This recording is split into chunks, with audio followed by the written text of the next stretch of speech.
உண்மையான மனமும் சுவையும் வழங்கும் உண்மை வெல்.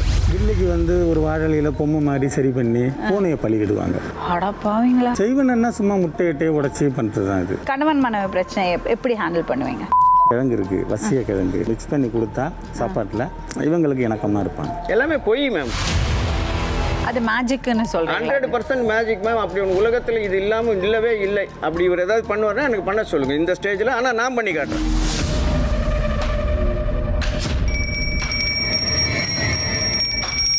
எங்ககிட்ட வராத சாமியாருங்களே கிடையாதுன்னு சொல்லலாம். சாபி புட்டபருத்தி வாழ்ந்தது உண்மை. இப்படி என்ன செயின் மாட்டி விட்டதும் மேஜிக் தான்.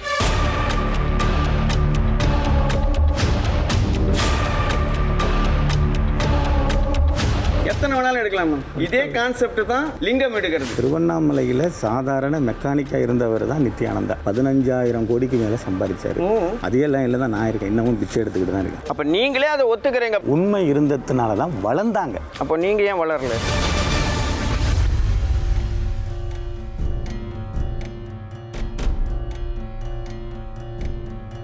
உங்கள் பேர்? சந்திரகுமார்.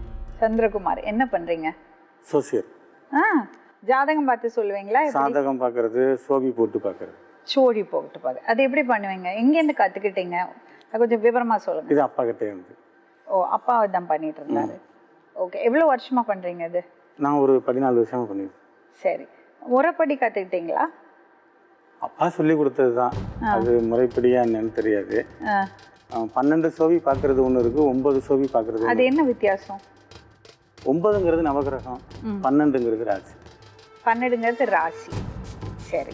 சாதாரணப்பட்ட மனுஷங்களுக்கு இல்லை இருக்கிறத விட ஒரு ஒரு திறமை இல்லையா? ஒரு திறமை சொல்லலாம், இல்லை ஒரு நீங்கள் கற்றுக்கிட்ட ஒரு விஷயம். கரெக்டாக?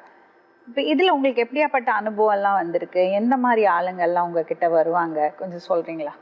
என்கிட்ட கொஞ்சம் உடம்பு சரியில்லாதவங்க, கல்யாணம் நடக்க இருக்கிறவங்க, கொஞ்சம் அந்த மாதிரி உள்ளவங்க வருவாங்க. அவ்வளோதான். பார்த்து என்னென்ன சொல்லியிருக்கீங்க இது வரைக்கும்? உங்களுக்கு நடந்த, நீங்கள் சொல்லி நடந்த சாதனை ஆன விஷயங்கள் என்னெல்லாம் இருந்திருக்கு? அப்படி சொல்ல முடியாது மேடம். இது சாதனைன்னு ஒன்றும் கிடையாது. நம்ம ஒரு 40 நாளில் நடக்கும், 50 நாளில் நடக்கும். போங்க, இந்த சாமிக்கு வேண்டிக்கங்க, இந்த உங்கள் குலதெய்வனுக்கு நேர்த்திக்கடன் போடுங்க அப்படின்னு சொல்லி அனுப்புவோம். அவ்வளவுதான். அது எப்படி உங்களுக்கு தெரியும்? சோழி போட்டு பார்த்தா எப்படி தெரியும்? 6 விழுந்தா இது பலன், 8 விழுந்தா இது பலன், 10 விழுந்தா இது பலன்னு அதில் இருக்குது. அந்த மாதிரி வச்சு சொல்கிறேன். இப்போ ஒருத்தரை பார்த்துட்டு அவரோட பாஸ்ட் என்னது சொல்லுவீங்களா? அவரோட குண அதிசயங்கள் என்னது, அவரோட வாழ்க்கை எப்படி இருக்க போகிறது, அப்படி ஏதாவது சொல்லுவீங்களா? அந்த மாதிரி முழுமையாக சொல்லிட முடியாது. அவங்களுடைய கர்மாவை நம்ம கணிக்க முடியாது. அவங்க என்ன பிரச்சனைக்காக வந்திருக்காங்கங்கிறது இங்கே தெரியும். இதுக்கு நீங்கள் மேல்மருவத்தூருக்கோ இல்லை ஐயப்பனுக்கோ இல்லை முருகனுக்கோ நேர்த்திக்கடன் போட்டு விரதம் இருங்க, இது சரியாகும்னு சொல்லுவோம். அவங்க நம்ம பல பேரில் பல வடிவங்களில் நம்ம கடவுளை கும்பிடுறோம். கரெக்டா? அப்போது நீங்கள் இந்த கோவிலுக்கு தான் போகணும், இல்லைன்னா இந்த இடத்துல தான் போய் இந்த பரிகாரம் பண்ணணும், இந்த இடத்துல போயிட்டு இந்த பூஜை பண்ணணும்னு சொல்கிறீங்க இல்லையா? ஒவ்வொருத்தருக்கு அதுக்கான வசதி இருக்காது. கடன் வாங்கி கூட அந்த பூஜையெல்லாம் பண்ணுவாங்க, பரிகாரம் எல்லாம் பண்ணுவாங்க. அது அவசியமா அப்படி பண்ணுறது? என்ன நினைக்கிறீங்க? தெய்வ நம்பிக்கை தான். கடன் வாங்கி பண்ணுற அளவுக்கு இருக்காது. விளக்கு போடுறதுல என்ன கடன் வரப்போகுது? இல்லை, இப்போ அந்த கோவிலுக்கு போங்கன்னா இங்கேருந்து ஒரு இடத்துக்கு போனோம்னா செலவு, டெய்லி கூலி வாங்கி சாப்பிட்றவங்க கூட இருப்பாங்க. அவங்க வேலையை விட்டுட்டு ஒரு நாளைக்கு அவ்வளோ தூரம் போனோம்னா அதுக்கு செலவு இருக்கும். அதுக்கு கடன் வாங்கிட்டு கூட பண்ணுவாங்க. அந்த மாதிரி எல்லாம் கூட பண்ணணுமா? அதை பற்றி என்ன நினைக்கிறீங்க? அப்படி பண்ணணும்னு அவசியம் இல்லை. அப்படி பண்ணணும்னு கடவுளும் சொல்லலை. அவங்க மனசாக வீட்டில் வழிபட்டு ஒரு விளக்கு போட்டாலே போதும். சரி. இப்போ நான் நீங்கள் வேறு என்னென்ன பண்ணுவீங்க? இந்த ஜோசியம் பார்ப்பீங்க, வேறு என்ன பண்ணுவீங்க? நீங்கள் வேறு அவங்களுக்கு உண்டான தீர்வு சொல்லுவாங்க. நீங்கள் சூன்யம் வைப்பீங்கன்னு ஒரு கேள்விப்பட்டேன். அதெல்லாம் இல்லை, எனக்கு வைக்கவும் தெரியாது. எங்கிட்ட சொன்னாங்க அப்படி? இல்லை இல்லை இல்லை, சூனியத்தை பற்றி தெரியுமே தவிர நம்ம யாரும். அது என்னது? அது சூன்யம்னா என்னது? சூனியம்னா ஜீரோவாக்குறது. அது ஜீரோன்னு சொல்லுவாங்க. ஜூனியம்னா சுஷியம், அதுவும் ஆக்குறதுன்னு சொல்லுவாங்க. ஒருத்தரை அந்த மாதிரி பண்ணறதுக்கு. அப்படி ஒருத்தர் அப்படி யாராவது உங்கள்கிட்ட கேட்டிருக்காங்களா? சூன்யம் வைங்க, எனக்கு இங்கே எதிராளிங்களா இருக்காங்க, அவங்களுக்கு சூன்யம் வைங்கன்னு சொல்லியிருக்காங்களா? இல்லை அந்த மாதிரி யாரும். இல்லை. அப்போ எப்படி உங்களுக்கு சூனியத்தை பற்றி தெரியும்? அப்பா சொல்லி கொடுத்துருக்காருல. அப்பா இதுவும் சொல்லி கொடுத்தாரா? இல்லை, நம்ம அதை கற்றுக்கும் பொழுது பில்லி, சூனியம், ஏவல், செய்வன இதெல்லாம். இதுக்கெல்லாம் என்ன வித்தியாசம்? பில்லின்னா கிந்தியில் பூனைன்னு பேர், சூனியம்னா ஜீரோ. நீங்கள் அர்த்தம் சொல்லாதீங்க, அதுக்கெல்லாம் என்ன வித்தியாசம் சொல்லுங்க. அது எல்லாமே ஒரே மாதிரி தான் இருக்கும். அதில் அது எது வித்தியாசமான பேர்? அது சொல்கிறது அதுதான், அவ்வளோதான். சொல்லுங்க, நீங்கள் ஏன் சொல்ல மாட்டேங்கிறீங்க? தெளிவாக சொல்லி கொடுங்க எனக்கு. ஐயோ மேடம், வந்து சூனியம்னா அது பூஜை மாறும். என்ன வித்தியாசம் எல்லாத்துக்கும்? என்னென்ன பண்ணுவாங்க? பில்லிக்கு என்ன பூஜை பண்ணுவாங்க சொல்லுங்க. பில்லிக்கு வந்து ஒரு வாழலையில பொம்மை மாதிரி சரி பண்ணி. பூனை பொம்மையா? இல்லை இல்லை, ஆண் பாவை பெண் பாவை செஞ்சு பூனையை பலிவிடுவாங்க. பூனையை வெட்டிடுவாங்களா? வச்சுது. அடா பாவீங்களா? ஏன் அப்படி பண்ணுறாங்க? அது பூனையை பலியிட்டாதான் அந்த வந்து அந்த பூஜை நிறைவேறும்னு அதில் போட்டிருக்கோம் அந்த புக்கில். அடுத்தது செய்வனெல்லாம் சும்மா முட்டையிட்டே உடச்சி பண்ணுறது தான் அது. இப்போ யாரு மேலேயோ பண்ணுறீங்க வச்சுங்க, அவங்க நட்சத்திரம் இது எல்லாம் வருமா, இல்லை அவங்களோட தலைமுடி நகம் எல்லாம் எடுத்துகிட்டு பண்ணுவீங்களா? அதெல்லாம் இப்போ கிடைக்கிறது, அதெல்லாம் ரொம்ப அதெல்லாம் சும்மா சொல்கிறது. கிடைச்சா பண்ணிடுவீங்க? இல்லை இல்லை, நகம் வச்சு இப்போ முடி வச்சு பண்ணுறதெல்லாம். இப்போ நான் என்ன சொல்லேன்னா, நம்ம என்ன தான் பண்ணினாலும் யாருக்கு நடக்குமோ அவங்களுக்கு மட்டும்தான் அது நடக்கும். அது யாருக்கு நடக்கும்? செய்வினை. அது நான் என்ன பண்ணுவீங்க சொல்லுங்கள். செய்வனா அந்த ஒரு பொம்மை மாதிரி செஞ்சு அந்த சம்மந்தப்பட்டவங்களுடைய பேர் எழுதி அதில் வச்சு ஒரு 11 நாளைக்கு மந்திரம் சொல்லுவாங்க. அவங்க கெட்டு போனோன்னு? கெட்டு போகணும் இல்லை, பொதுவாகவே மந்திரம் சொல்லுவாங்க. கெட்டு போகணுன்னாலாம் சொல்ல மாட்டாங்க. அதுதானே செய்வனே. அதே தானே நல்ல விஷயத்துக்கும் செய்கிறோம். அது எப்படி செய்வனுன்னு அதே. ஓ, நல்ல விஷயத்துக்கும் அது பண்ணுவீங்களா செய்வனே? அம்மா போகிறத யாராவது உடம்பு முடியாமல் இருக்காங்க அப்படின்னா அவங்க சீக்கிரமாக குணமாகணும்னு வேண்டிக்குவாங்க, செய்வனை பண்ணுவாங்க. இல்லை இல்லை, இந்த பூஜை பண்ணுவாங்க. பொம்மை மாதிரி செஞ்சு அவங்க பேர். செய்வன் என்ன நல்லா இருக்கணும்னு பண்ண மாட்டாங்கல்ல, கெட்டு போகணும். செய்வனங்கிற கெடுதலுக்காக பண்ணுவாங்க. அது என்ன பண்ணுவாங்க? இதே தான் அந்த பூஜை, அதே மந்திரங்கள் சொல்றது தான். வேற வேற மந்திரம். வேற வேற மந்திரம். சரி, அப்புறம் வேற என்ன சொல்? பில்லி, சூன்யம், ஏவல், செய்வன. ஏவல் சேவல்னா என்னது? ஏவல்னா சுடுகாட்டில் போய் பண்ணுறது. என்ன பண்ணுவாங்க? ஒரு கருப்பு கலர் துணியில் அந்த எல்லாத்தையும் ஒன்றா வச்சு அந்த கறி, பூதுபத்தி, வெத்தலை பாக்கு, பழம் எல்லாம் வச்சு மூட்டையாக கட்டி அந்த மயானத்தில் பிதைச்சிருவாங்க. அதுக்கு பேர் ஏவல்னு சொல்லுவாங்க. சரி, இப்போ சாமியை கும்பிட்டுட்டா இது எதுவுமே எஃபெக்ட் பண்ணாதுல்ல? பண்ணாது. அப்புறம் எப்படி இதெல்லாம் பண்ணுறதுக்கு மக்கள் வர்றாங்க? யார் இப்படியெல்லாம் இன்னொருத்தருக்கு செய்வனை செய்யணும், பில்லி சூன்யம் வைக்கணும்னெல்லாம் யார் சொல்லிட்டு வராங்க?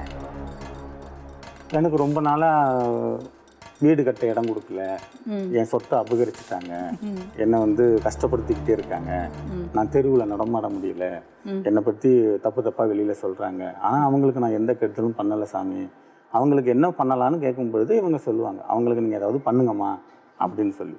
இப்போ உங்களால் நான் பாதிக்கப்படுறேன், ரொம்ப தொடர்ந்து அவமானம், அசிங்கம், வேதனைப்படுறேன்னா அப்படி தான் வருவாங்களே. இது வந்து அரிது தான், எல்லா டைமெல்லாம் வரமாட்டாங்க அந்த மாதிரி. எப்போயாவது யாராவது வந்து அழுவாங்க, இந்த மாதிரி எனக்கு கஷ்டமாக இருக்குது, எனக்கு செஞ்சு கொடுங்க அப்படின்னு சொல்லி. அப்போ செஞ்சு கொடுப்பீங்க? இல்லை, இங்கே சோவி போடுவாங்கல்ல, செய்ய முடியுமா முடியாதாங்கிறது இங்கே தெரியுமில்ல. ஓ, அது சோவி போட்டால் எப்படி தெரியும்? விழுகுற நம்பரை வச்சு தான். அப்படியா? சோவி கொண்டு வந்திருக்கீங்க? இல்லை, நான் கொண்டு வந்தேன். உங்கள் அசிஸ்டன்ஸ் யாரோ 2 பேரும் வந்திருக்காங்களாமே? வர சொல்லுங்க. வணக்கம். ஓகே, உங்கள் பேர்? பாஸ்கரன்.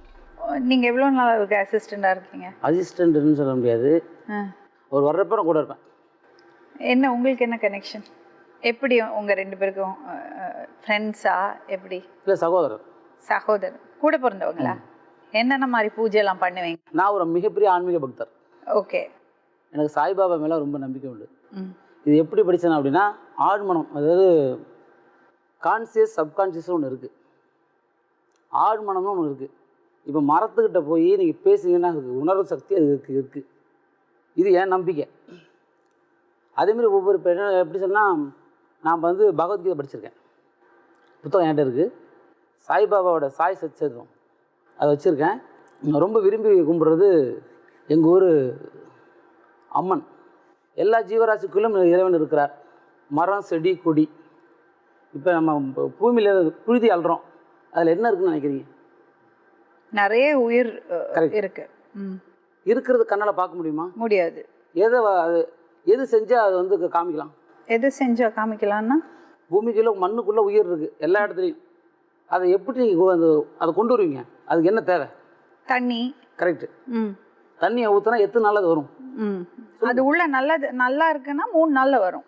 அந்த ஒரு பிடி மண்ணில் எத்தனை ஆயிரங்கள் செடிகள் இருக்கும் சொல்லுங்க. அது அந்த இடத்த பொறுத்து இருக்கு. அதில் நல்ல செடியும் இருக்குமா, ம் தீய செடி இருக்குமா? ம் இப்போ நல்ல செடி வளரணும்னா நம்ம என்ன பண்ணணும்? கெட்ட செடியை எடுத்து போடணும். எங்கள் ஊரில் களை எடுக்கிறதுன்னு சொல்லுவாங்க. களை எடுக்கிறது. ஆமாம் அதுதான். ம் நடுவில் ஒரு வேப்ப செடி வருது. ம் 4 பக்கமும் இருக்கிற செடியை நீங்கள் அரிச்சாதான் வேப்ப செடி வெளில வரும். ம் இதுதான் ஆன்மீகம். ம் உங்களை சுற்றி இருக்கிற நெகட்டிவை நீங்களா அறிஞ்சா மட்டும்தான் நீங்கள் வேப்ப மரமாக வளர்ந்து நிற்க முடியும். சரி, இப்போ இவர் பூஜை எல்லாம் பண்ணுவார்ல, பண்ணுவாரு. அப்ப நீங்க போவீங்களா கூட? சாமி கும்பிடுவேன். பூஜை பண்ணால் எனக்கு அந்த என்ன மறந்து கண்ணு தண்ணி தான் வரும். எனக்கு சாமி கும்பிடுவேன், பக்தியாக. அதான் சொன்னேன், ஒரு பக்தி.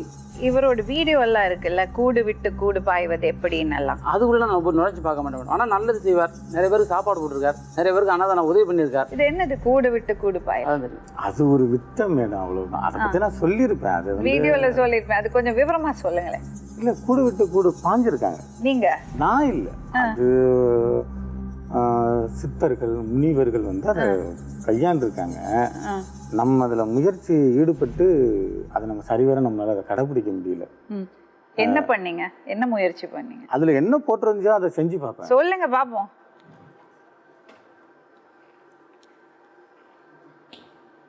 தூண்டில் நரம்புல வந்து ஒரு நெட்டி ஒண்ணு கட்டியிருப்பாங்கம்மா. அந்த புழு வந்து எப்படி கொத்துது, அது மாட்டிக்கிருச்சா என்னங்கிறத வந்து இந்த சிக்னல் கொடுக்கும் நமக்கு. மேல தூண்டி போட்டுருக்கிறவங்களுக்கு அது தண்ணியில கிடக்கும். அது தண்ணியில போடுறதுக்கு முன்னாடி சுருங்கி சின்னதா இருக்கும். தண்ணியில போட்டதுக்கு பிறகு தண்ணி அது குடிச்சிட்டு உப்பி பெருசாயிடும். ஒரு மனிதனுக்கு வந்து அந்த விஷயத்தை தான் பண்ணுவாங்க. எப்படின்னு கேட்டீங்கன்னா, சாயந்தரம் 5 மணில இருந்து நைட்டு 10 மணிக்குள்ள கை கால் வயரெல்லாம் வீங்கிடும். ஒரு 12 1 மணி இவங்க ஆஸ்பத்திரிக்கு உள்ள அங்க அங்கே ரெடி ஆகும் போது அந்த வீக்கம் தானாவே வெடிஞ்சிடும். அதுக்கு பேரு நெட்டி வேலைன்னு பேர். அந்த நெட்டியிலேயே பொம்மை செய்யும். அது பெரும்பாலும் கிராம பகுதிகளில் வயக்காட்டுல தான் கிடக்கும். அதை மற்ற நாள்ல சேகாரம் பண்ணி வச்சுக்கிடுவாங்க. அரிசி மாவு, பட்டாணி மாவு, கோதுமை மாவு, இது கூட அந்த நெட்டி. இதெல்லாம் ஒண்ணுமே இல்ல, நான் எதுவுமே பண்ண மாட்டேன்னு சொல்றேங்க. இல்ல, நான் தான் தெரிஞ்சதான் சொல்லிருக்கேன். நம்ம குண்டூசி வச்சு குத்துனோம்னா இங்க குத்துற மாதிரி இருக்கும்பாங்க. ஒரு சில பேர் பாத்தீங்கன்னா நல்லா இருப்பாங்க. எனக்கு எப்ப பார்த்தாலும் பாதம் எரிஞ்சுக்கிட்டே இருக்குங்க. இருங்க. இந்த பெல்லினா என்ன? அரிசி மாவு, கோதுமை மாவு, பட்டாணி மாவு, தெனை மாவு, இந்த 5 வகையான மாவை பொம்மையா செய்யும். அதுக்கு ஏற்ற மாதிரி ஒரு வாழலை போட்டு அதுல ஃபுல்லா பாவக்காய், பச்சை மிளகாய், கார வகைகள், இனிப்பு வகைகள், மல்லிப்பூ, கருவாடு, இந்த மாதிரி எல்லாத்தையும் வச்சு ஒருத்தர் பில்லி வச்சு அவர் இறந்துட்டாரு. அவரோட இறுதி சடங்குல வந்து மாலை மரியாதை எல்லாம் போட்டு எல்லாம் தெருவோரமா தூக்கிட்டு போவாங்க இல்லையா? அப்ப அங்க ரோட்ல இறக்கப்படுகிற அந்த பூவை கொஞ்சம் போல கொண்டாந்து அந்த மாந்திரிகர்கிட்ட கொடுத்து அதுல சாப நிவர்த்தி செஞ்சு பச்சை கலையத்துல வச்சு கடல்ல கரைக்கும். அதுக்கு பிறகுதான் வந்து இந்த கோயில்ல திருட போறாங்க. அப்ப அந்த திருட போறவங்கலாம் வந்து கையிலையோ இல்ல பையிலையோ வந்து ஒரு தீட்டுக்கு ஒன்று எடுத்துட்டு போறாங்க. அப்படி எடுத்துட்டு போனா சாமியால அவங்க எல்லாம் எதுவும் பண்ண முடியாது அப்படின்லாம் சொல்றாங்க சார். அதெல்லாம் உண்மையா சார்? எதுவுமே பேசாம உட்கார்ந்துருக்கீங்க. இல்லைங்க, கேட்கறதுக்கு தான் எனக்கு தெரிஞ்சதை சொல்லிக்கிட்டு இருக்கேன். கணவன் மனைவி தாராளமா இவ்வளவு தைரியமா பேசுறீங்க, என்கிட்ட பேசவே மாட்டேங்கிறீங்க. இல்ல, கேட்கறதுக்கு தான் பதில் சொல்லிக்கிட்டு இருக்கேன். நீங்க விவரமா சொல்லுங்க. நீங்க என்ன செய்யறீங்க, என்ன எப்படி எல்லாம் பண்ணுவீங்க, என்ன மாதிரி எல்லாம் பூஜை பண்ணுவீங்க, எத்தனை பேருக்கு உதவி இருக்கீங்க, கெட்ட எண்ணத்தோட வரதவங்களை எப்படி திருத்தி அனுப்புவீங்க, இதெல்லாம் சொல்லலாம்ல. முதல்ல கேட்டீங்க, அதை நான் சொல்லிட்டேன். சோவி போட்டு பார்ப்பேன், இந்த கோயிலுக்கு போங்க, இந்த கோயிலுக்கு போங்க. உங்களை பாக்குறதுக்கு பல தரப்பட்ட மக்கள் வருவாங்க இல்லையா? என்னெல்லாம் கேட்டு வருவாங்க? இப்போ யாரோ ஒருத்தர் அவங்களுக்கு ஏதோ சூன்யம் வச்சிருக்காங்க, இல்லைன்னா செய்வன செஞ்சிருக்காங்க, அதையெல்லாம் அதுல இருந்தெல்லாம் நீங்க விடுவிச்சு கொடுப்பீங்களா? பில்லி சூனிய ஏவலால பாதிக்கப்பட்டங்கிறது வந்து மாசத்துல ஒரு தடவையோ 2 தடவை தான் வரும். அது எப்படி டீல் பண்ணுவீங்க? டெய்லி வர்ற பிரச்சனை வந்து கணவன் மனைவி பிரச்சனை தான் வரும். ஓகே, அந்த கணவன் மனைவி பிரச்சனை எப்படி ஹேண்டில் பண்ணுவீங்க? எனக்கு தெரியாம என் வீட்டுக்காருக்கு தவறான சவகாசம் இருக்குன்னு சொல்லுவாங்க. எனக்கு தெரியாம என் மனைவிக்கு தவறான சவகாசம் இருக்குன்னு சொல்லுவாங்க. அதுக்கு புல்லாமணக்குன்னு ஒரு கிழங்கு ஒன்று இருக்கு. என்னது? புல்லாமணக்குன்னு சொல்லி ஒரு கிழங்கு இருக்கு, வசிய கிழங்கு. அதை வந்து அவங்க எச்சில் இந்த மாதிரி ஒரு அதில் மிக்ஸ் பண்ணி கொடுத்தா சாப்பாட்டில் இவங்களுக்கு இணக்கமாக இருப்பாங்க. பாதிக்கப்பட்டவங்களோட எச்சில் இது கணவன் மனைவிக்கு மட்டும்தான் பொருந்தும். ஓ, கணவனுக்கு மனைவி கொடுக்கலாம், மனைவிக்கு கணவன் கொடுக்கலாம். என்ன கிழங்கு சொன்னீங்க? புல்லாமணக்கு. இப்போ இந்த மாதிரி செய்வன செஞ்சது பில்லி சூன்யம் பண்ணவங்க எல்லாம் மாசத்துக்கு 1 வரும்னு சொல்றீங்க, அதை எப்படி ஹேண்டில் பண்ணுவீங்க? குலதெய்வம் கோயிலுக்கு போய் வாழை இருக்கு இல்லைங்களா, அதில் பச்சரிசை பரப்பி ஒரு 3 தேங்காய் எடுத்து உடைச்சிங்கன்னா 6 மூடி வரும். அதில் 1 வச்சுட்டு 5 நீர் நெருப்பு காற்று ஆகாயம் பூமி இந்த தண்ணி இப்படி பிரபஞ்சத்துக்கு விளக்கு போட சொல்லு. விளக்கு போட சொல்வீங்க. அதோட அந்த சூனியெல்லாம் போயிடும். 1 நாள் 2 நாள் விளக்கு போட்டால் பத்தாது, 48 நாள் போகணும். அப்போ அந்த 48 நாளும் அந்த ஊரில் போய் இருக்கணுமா அவங்க குலதெய்வத்திட்ட? வீட்டில் வச்சுருப்பாங்கல்ல படம் அந்த இதெல்லாம் குலதெய்வத்தோட, அதுக்கு அவங்க கோயிலுக்கு வருஷத்தில் ஒரு தடவை போனா போதும். சரி, இப்போ வேற யாருக்காவது பில்லி சூனியம் வைக்கணும்னு சொல்லி உங்கள்கிட்ட வந்தால் நீங்கள் பண்ணுவீங்களா? வருவாங்க மேடம். அந்த மாதிரி நம்ம எல்லாருக்கும் பண்ண முடியாது. அவங்களுடைய கிரக சூழ்நிலைகள் வேற மாதிரி இருக்கும், அது பலிதம் ஆகாது. ஆனால் பண்ணுறது உண்டு அப்படி. பில்லி சூனியம் ஒருத்தருக்கு வைக்கிறது இது இப்போ சாத்தியம் இல்லாத ஒரு ஏன்? அதுக்கான பொருள்களோ அதுக்கான விஷயங்களோ இப்போ கிடைக்கிறது. அதனால அதை சும்மா சொல்றது. அத்தரு புணுகு சவாது அரகஜா குங்குமம் கோரோசனை தொட்டால்வாடி நிழல்வாடி தேகவட்ட மயில் தொகை தொட்டாச்சி நெங்கி புல்லாமரத்தோடவே இதெல்லாம் எங்கே போய் இருப்பீங்க? ஒரு வாட்டி கூட சொல்லுங்க, சத்தமாக சொல்லுங்க.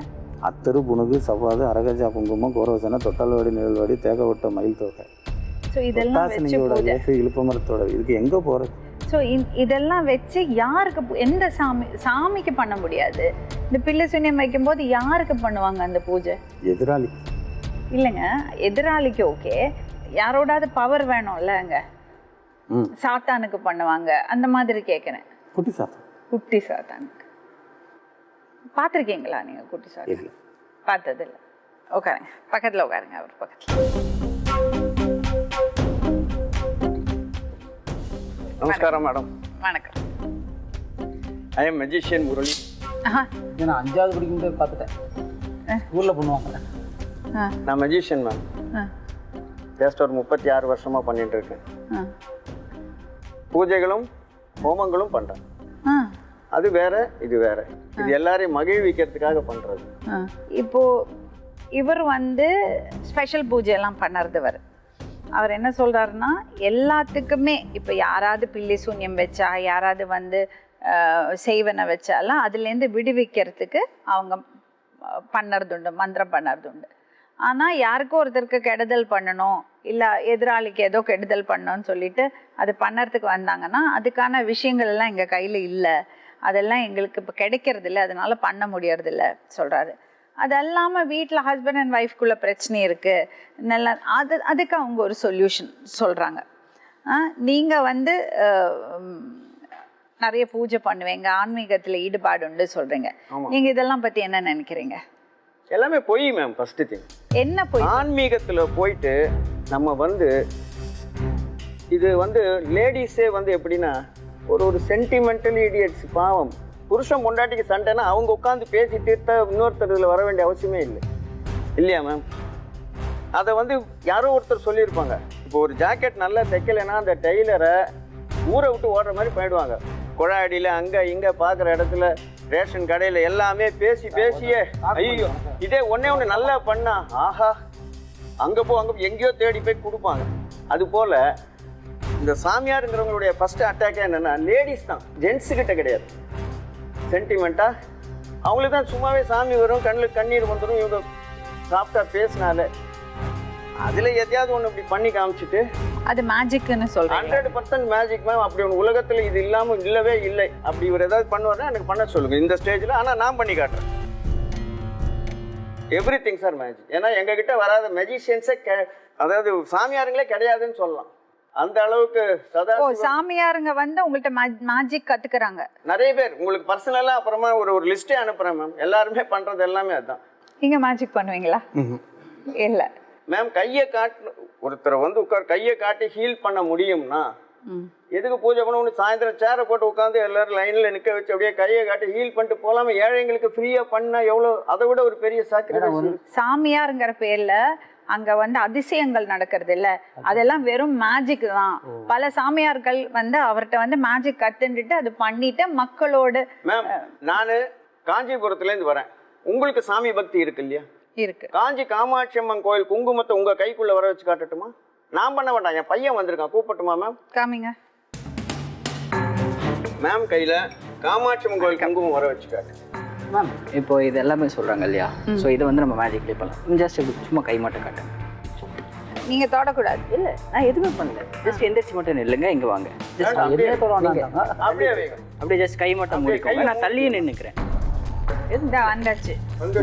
இல்ல பாருங்க, அவர் ஒட்டு அவ்வளோ உங்களுக்கு ஒரு ஒரு இது. அந்த டவுட் இருக்கு. அது உங்க கையில இருந்து வந்தது. ஜஸ்ட் அதை மட்டும் காட்டு. இந்த அவரு கையில் ஒட்டி பாருங்க சார், உங்க அவரு ஒட்டி. இதை நீங்க செக் பண்ணிக்கோங்க. இந்த பில்லி சூனியம் எல்லாம் இப்போ சொல்றாங்க, சொன்னாங்க இல்லையா மேம், எச்சி வரும் எச்சி வரும் அப்படின்னு. எச்சி உள்ள ஜஸ்ட் இது நார்மல் ஒரு பெல் தான், நீங்க செக் பண்ணிக்கோங்க. நான் அங்க போய் உட்காந்துக்கிறேன். இங்க பாருங்க மேம், இப்படி பிடிச்சுக்கோ, இல்லை உங்க கையில கட்டி தொங்க விட்டுருங்க, எப்படி வேணாலும் பண்ணலாம். இப்போ எச்சி இந்த ரூம்குள்ள நான் கூப்பிட்டுருக்கேன், வச்சு என் கூட எங்கப்பா பயமுறுத்துறீங்க? இல்ல மேம் வந்திருக்கு. எக்ஸி தான் என்ன பார்த்து பயந்துக்கோ, நீங்க வேற. இல்ல மேம், இப்ப பாருங்க நீங்க என்ன பண்ண, இப்படி பிடிங்க.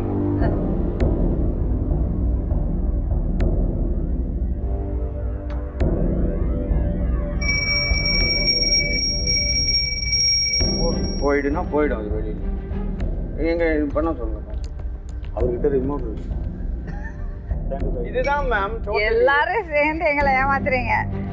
ரிமோட் மேடம், எல்லாமே இதுதான் மேம். இதுதான் மேம்.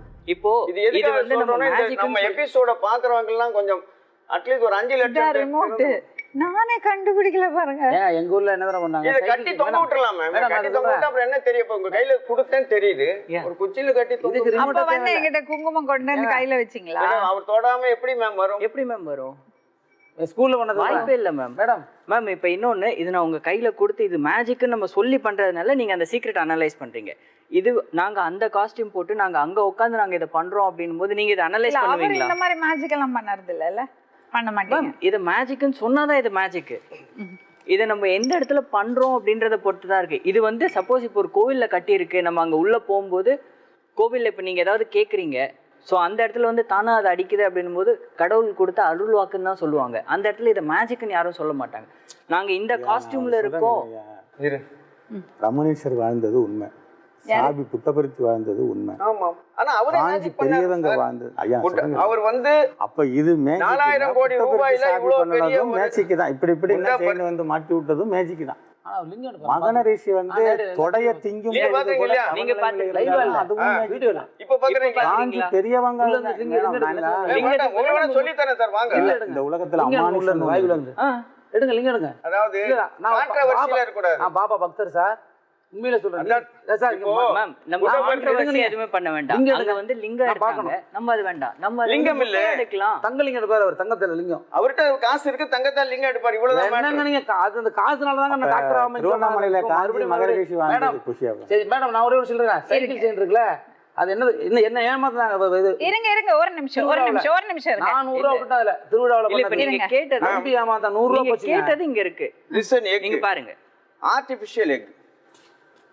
அவர் லிங்கம் எடுத்தாரு, இவர் என்ன முட்டை எடுக்கிறாரு. சார் ரெண்டும் ஒண்ணுதான் சார். வயிற்றுக்குள்ள இருந்து எடுங்க லிங்கத்தை. மரக்கட்டையால சாப்பிட முடியுமா இது? பாருங்க. முடியாது. முடியாதா? நான் இதே கான்செப்ட் தான் லிங்கம் எடுக்கிறது. நம்ம கான்ட்ரோவர்சி வேண்டாம், லிங்கத்துக்கு பதில் முட்டை எடுக்கிறேன், அவ்வளவுதான். சரி, இதை சாப்பிட்டு பார்க்குறேன் மேடம்.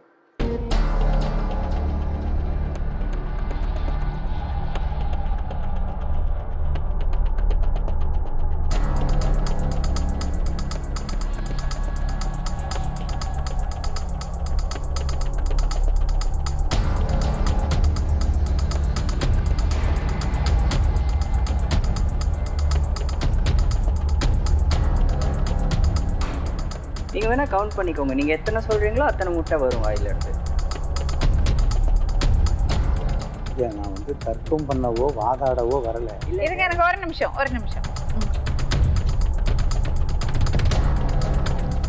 எத்தனை வேணாலும் எடுக்கலாம் மேம். எத்தனை வேணும்? ஒரு 100 எடுக்கணும், 100 எடுக்கலாம்.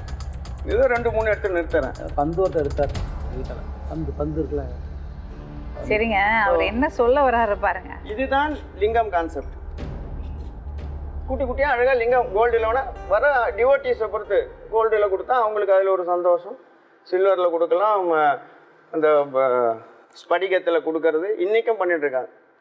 இன்ன வரைக்கும் 10 பேர் சாப்பாடு போட்டாலே அவன் கடவுள், அவ்வளோதான். புட்டபர்த்தி சாய்பாபா வாழ்ந்த காலத்தில் தான் மெசிஷனும் இருந்தாங்க, சரிதானே? அவருக்கு மட்டும் எப்படி விஸ்வரூப வளர்ச்சி கிடச்சி? மெசிஷன் வந்து நிறைய நிரூபித்தாங்க. புட்டபர்த்தி சாய்பாபா பண்ணுறது, அதாவது உண்மை இல்லைங்கிற இடத்துல எதுவுமே வளர்ச்சி பெற முடியாது. இப்போ நான் என்ன சொல்ல வரேன்னு கேட்டிங்கன்னா, திருவண்ணாமலையில் சாதாரண மெக்கானிக்காக இருந்தவர் தான் நித்யானந்தா. 15,000 கோடிக்கு மேலே சம்பாதிச்சார். அதே எல்லாம் இல்லை தான் நான் இருக்கேன், இன்னமும் பிச்சை எடுத்துக்கிட்டு தான் இருக்கேன். மேல்மருவத்தூர் ஆதிபராசக்தி வேப்ப மரத்தில் பால் வருதுன்னு தான் கதையை கட்டினாரு. 1,00,000 கோடிங்கிறாங்க. புட்டபர்த்தி சாய்பாபா 360 நீங்களே அதை ஒத்துக்கிறீங்க. ஐயா, நான் சொல்றது என்ன கான்செப்டை உருவாக்குறீங்கன்னு சொல்லுங்க. அப்போ ஐயா, நான் என்ன சொல்ல வரேன்னா, உண்மை இருந்ததுனால தான் வளர்ந்தாங்க. அப்போ நீங்க ஏன் வளரல? ஐயா, நான் தான் சொல்லிக்கிட்டு இருக்கிறேன் இல்லையா, நான் இந்த மாதிரி டெக்னிக்கல் வேலையோ மேஜிக்கோ பேசாம அட்ரஸ் வாங்கிக்க, நான் உங்களுக்கு தரேன். இல்லை, எனக்கு வேற லெவலுக்கு பண்ணலாம். பணத்தை ஹோமகுண்டத்துலேருந்து அப்படியே அப்படி நெய்யை ஊற்றினதும் குபு குபுன்னு நெருப்பு வரும் இல்லையா? இப்போ இதில் இன்னொரு விஷயம் என்னன்னு கேட்டிங்கன்னா, இல்லைங்க ஐயா, இப்போ நீங்கள் பண்ணுவீங்களா ஹோமகுண்டத்தை வச்சுட்டு எப்படி விட்டோன்னு அப்படி நெருப்பு வரும் இல்லையா? வரும். என்னதான் விஞ்ஞான வளர்ச்சி இருந்தாலும் ஒரு விஷயத்த மட்டும் இன்னும் நிரூபிக்க முடியாம இருக்கு. என்னன்னு கேட்டீங்கன்னா, இல்ல நெருப்பு மேட்ச் கைலாச மலையை வந்து நெய்யை ஊத்தின உடனே நெருப்பு வருமா மேம்? பார்க்கணும். மேட்ச் பாக்ஸ் இல்லாம ஜஸ்ட் நெய்யை மட்டும் நெய்யை ஊத்தினா எடுத்து- நெருப்பு வருமா? ஆஜ்ய பாத்திரம் சொல்லுவாங்க. அந்த ஆஜ்யம் எடுத்து அப்படியே நேர விட்டதும் வரும். பார்க்கணும். அக்ஷய பாத்திரமா? ஆஜ்ய பாத்திரம்னா, ஆஜ்யம்னா நெய். நே ஆஜ்ய பாத்திரத்துல அந்த சிறு சிறுவங்கிற ஓம கரண்டியா இப்படி எடுத்து விட்டோன்னா நெருப்பு வரும். பார்க்கணுமா உங்களுக்கு? காமிங்க ஆ? காமிங்க.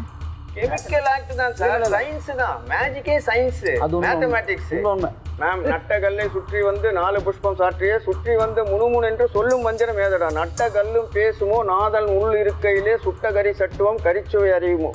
கேட்டார் இல்லையா? நல்லது பண்ணணும்னு நினைச்சிருந்தால் எதுக்கு லட்சங்கள்லேயே ஆயிரங்களே ஃபர்ஸ்ட் அவங்களுடைய பல்ஸ் பிடிச்சி பார்க்கறது? சாமியாருங்கிறதே எவ்வளோ தேரும். சரி, முதல்ல போட்டு பார்க்கறது ஒரு பிட்டு. ஓகே, அவங்க போய்ட்டு ஆஹா ஓஹோன்னு ஒரு நம்பிக்கை தானே மேம். இந்த கோயிலுக்கு போகிறோம், ஒரு நம்பிக்கை. சரி, நீங்க அந்த ஹோமகுண்ட குணம், நான் எனக்கு இதுல ஒரு கருத்து வேறுபாடு இருக்கு, நான் உங்கள்கிட்ட பேசுறேன். வேங்க டெஸ்ட் பண்ணமா கையில் தட்டா? ஐயோ, பார்த்தாலே தெரியுது, எங்க ஊர்ல இருக்கு. நான் வரட்டு.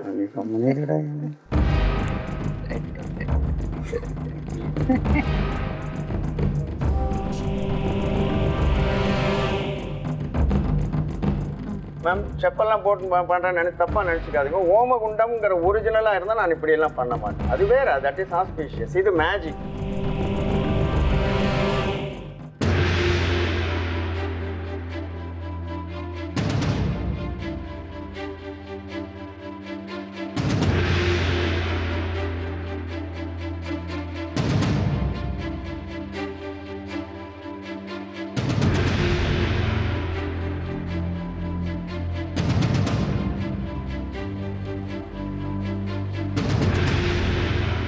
அவ்வளோதான்.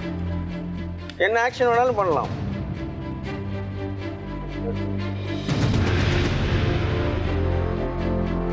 சரி, அவர் என்ன சொல்ல வர்றாருன்னா, இது எல்லாமே வந்து ஒரு நம்பிக்கை நம்பிக்கை போய் அது ஒரு மூட நம்பிக்கையாகி கண்மூடித்தனமான நம்பிக்கையா இருந்தா என்ன மேஜிக் பண்ணி என்ன ட்ரிக்ஸ் பண்ணினாலும் அது நிஜமாவே நடக்கிறதுன்னு நினைச்சு மக்கள் வந்து ஏமாந்து போயிடுறாங்கன்னு தான் அவர் சொல்றாரு. நீங்க சொன்னீங்க ஏதோ ஒரு உண்மை இருக்கு, அதனால தான் இவங்களெல்லாம் வந்து தொடர்ந்த மக்கள் நம்பினாங்க. நான் பர்சனலாக என்ன நினைக்கிறேன்னா, என்னோட பர்சனல் இது என்ன நினைக்கிறேன்னா, நம்ம எல்லாருக்குள்ளேயும் ஒரு பவர் இருக்கு இல்லையா? ஸோ நம்ம வந்து நம்மளை நம்பி வெளியே ஒருத்தரை நம்புறத விட கடவுள் நம்பிக்கைங்கிறது ஒன்று, அந்த கடவுள் நம்பிக்கைக்கும் மேலே இருக்கிறது ஒரு படிதான் தன்னம்பிக்கை. அந்த நம்பிக்கையை நம்ம வளர்த்துக்கிட்டோம்னா அதுதான் இப்போ எல்லாம் வந்து மாடர்ன் வே ஆஃப் ஹீலிங் சொல்கிறாங்க. ஷஷ்டி கவச்சம் பார்த்தீங்கன்னா, ஷஷ்டி கவச்சம் வாசிக்கும் போது ஓரொரு அங்கத்தையும் வர்ணிப்பாங்க இல்லையா? ஸோ இப்போ நீங்கள் ஹீலிங் பண்ணுறவங்கள்ட்ட போயிட்டு இப்போது நம்ம ஹீலிங்க்கு போனோம்னா நம்ம ஹெட் டு டோ ஒவ்வொரு பார்ட் ஆஃப் த பாடியும் நம்ம வந்து ஃபோக்கஸ் பண்ணி மென்டலி அதை பற்றி நினச்சி அதுக்குள்ளே இருக்கிற குறைகள் எல்லாம் நீக்கம் பண்ணுற மாதிரி நம்ம மைண்டால் நினச்சோன்னா அது ஹீல் ஆகிடும் சொல்கிறாங்க. So everything comes down to நம்பிக்கை. கரெக்டா?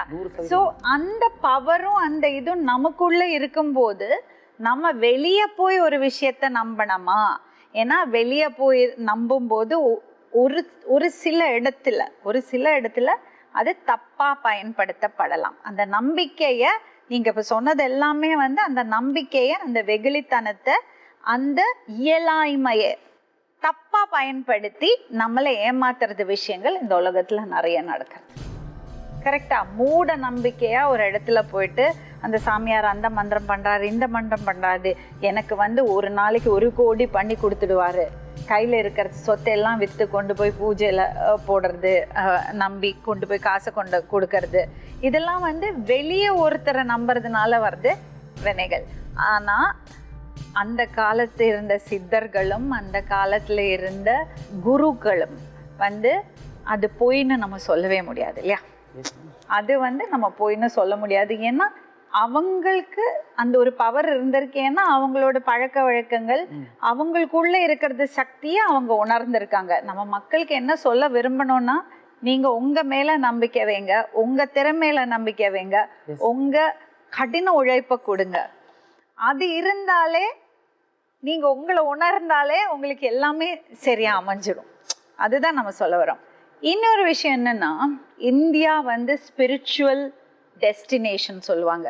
ஆன்மீகத்துக்கான ஒரு டெஸ்டினேஷன். வேர்ல்டில் எந்த இடத்துல, எவ்வளோ ரிச் கண்ட்ரியில், எவ்வளோ டெவலப் கண்ட்ரியில் இருந்தாலும் ஒரு மன நிம்மதிக்காக இந்தியாவுக்கு தான் வருவாங்க. ஏன், எதனாலன்னு சொல்ல முடியுமா? இங்கே தான் நிறைய கோயில்கள் இருக்கு. அது மாதிரியான இடங்களுக்கு போயிட்டு அவங்க அங்கே வந்து அந்த மாதிரி ஒரு ஹீலிங் அவங்களுக்கு கிடைக்காது. ஏன்? அந்த பீஸ், அந்த ஒரு எப்படி சொல்ல, வாஸ்து அப்படி சொல்லிக்கலாம். இப்போ நம்ம வந்து அந்த இடத்துக்கு போகிறோம், ஒரு திருவண்ணாமலையில் போயிட்டு அங்கே ரமணாசிரமத்தில் உட்காந்துருந்தா அந்த ஒரு சைலன்ஸே ஒரு பெரிய ஒரு ஹீலிங்காக இருக்கும் அந்த இடத்துல. அது ஏன் நான் என்ன பர்சனலாக நினைக்கிறேன்னா, இப்போ ஒருத்தர் வந்து கடலில் முழுகிட்டு இருக்காரு வச்சுங்க, ஸ்விம்மிங் தெரியாது, முழுகிட்டு இருக்காரு, அங்கே வெறும் ஒரு புல் வந்தால் கூட அதை பிடிக்கணும். அந்த புல்லுக்கு நம்மளை காப்பாற்றுறதுக்கான சக்தி இருக்கா இல்லையான்னு தெரியாது. ஆனால் அந்த புல்லுக்கு அந்த சக்தி இருக்குன்னு நம்பி பிடிச்சிட்டா ஆட்டோமேட்டிக்காக நீந்த ஆரம்பிச்சிடும். அந்த நம்பிக்கைங்கிற ஒரு விஷயம் இருக்கு. ஒரு கிரைசிஸ் வந்ததுன்னா நமக்கு ஃபால் பேக் ஆகிறதுக்கு ஒரு குரு இல்லைன்னா ஒரு சாமி, அது ஜீசஸாக இருக்கலாம், அது அல்லாஹ் இருக்கலாம், அது கிருஷ்ணனா இருக்கலாம், தேவியா இருக்கலாம், காளியம்மா இருக்கலாம், என்னோட ஆஞ்சநேயரா இருக்கலாம், யாரு வேணா இருக்கலாம் இல்லையா? நீங்க சொன்னீங்களே அம்மா மஞ்ச குதிரையில ஏறி உட்காருவாங்க, புல்லரிச்சு, நீங்க சொல்லும் போது எனக்கு புல்லரிச்சது. ஏன்னா நமக்கு ஒரு பிடிச்சிக்கிறதுக்கு ஒரு ஆங்கர், அதுக்கு என்ன சொல்லுவாங்க, ஷிப்போட ஆங்கர்.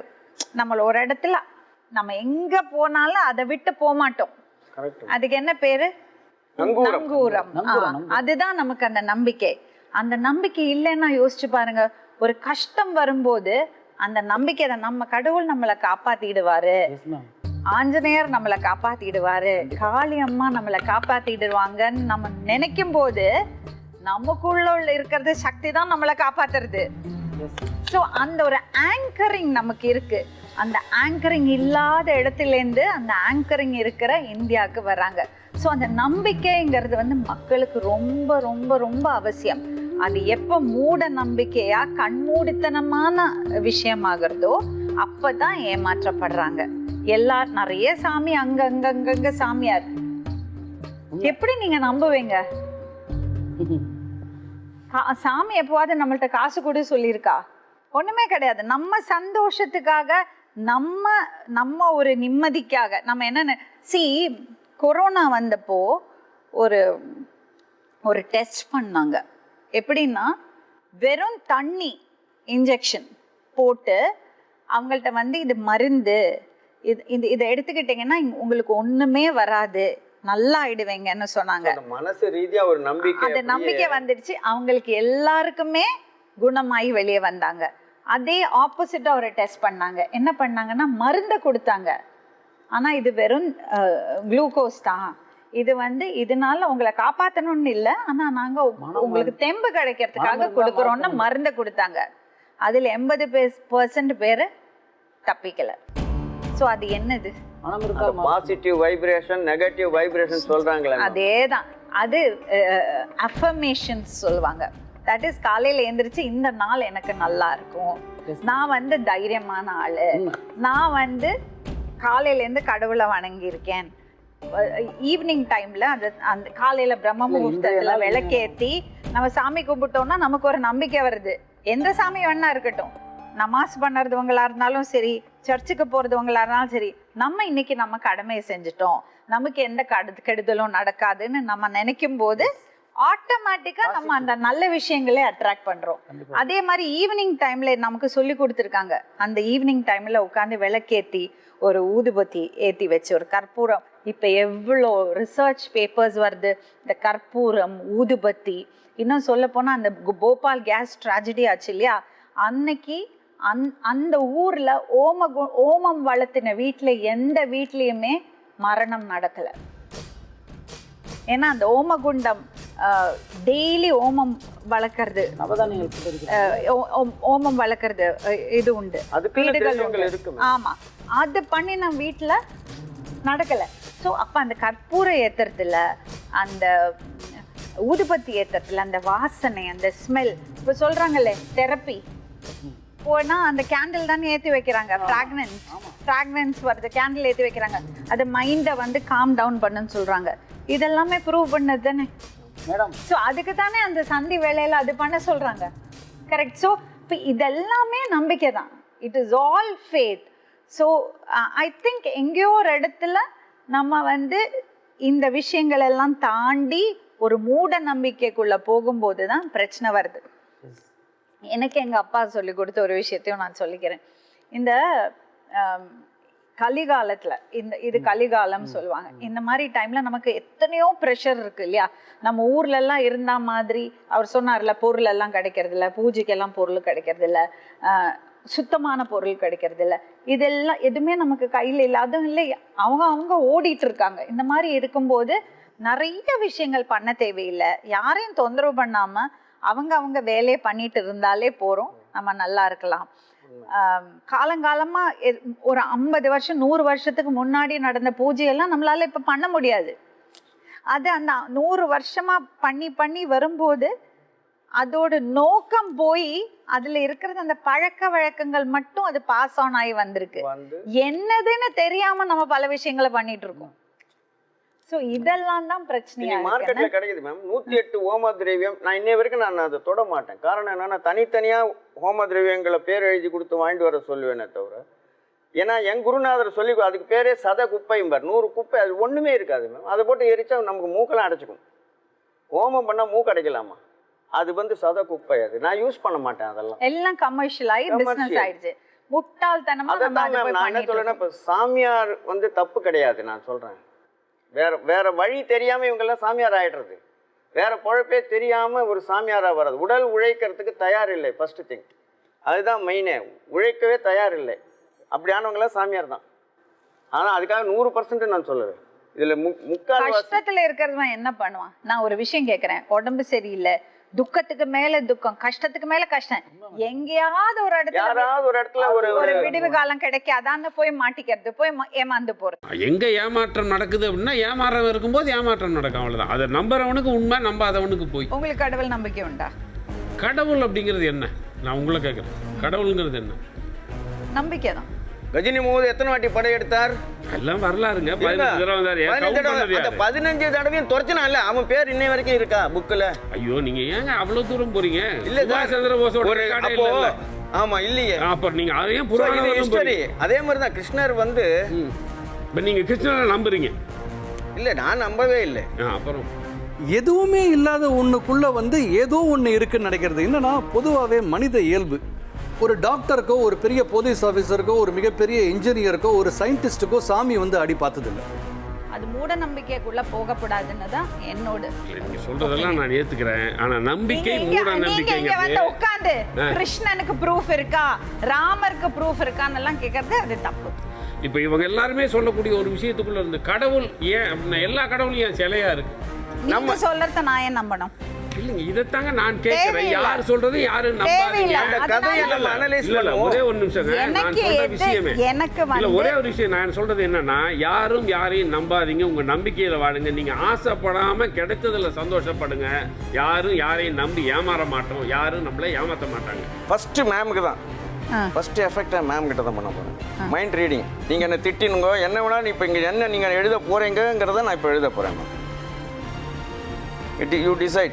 நீங்க என்ன எழுத போறீங்க நான் எழுதுறேன். முடிவு பண்ணிட்டீங்களா மனசுல? ஓகே.